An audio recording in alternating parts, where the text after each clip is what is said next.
In today's video, I'm going to teach you how to open Gmail on laptop. If you're new to using Google services on a computer, don't worry.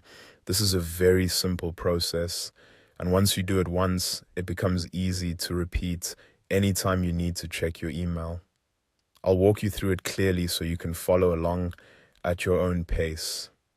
To get started, go to your Google Chrome dashboard on your laptop. In other words, open the Chrome browser so you're on the main screen where you normally browse the internet. If Chrome is already open, that's perfect. If not, simply launch it first. Using Chrome can make accessing Google services feel more seamless, especially if you already use a Google account.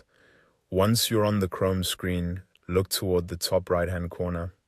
You'll see the Google Apps icon there. This icon usually appears as a small grid made up of dots. It gives you quick access to different Google tools and services all from one place. Take a moment to find it carefully because it's an important shortcut when navigating Google products. Now click on that Google Apps icon. When you do, a menu will open and show a list of Google apps you can use. This is where you can find services like Gmail, Drive, Calendar, and more. If you don't immediately recognize everything in the menu, that's completely normal. For this tutorial, we're only focusing on Gmail. Next, click on Gmail. As soon as you select it, Chrome will open the Gmail page for you.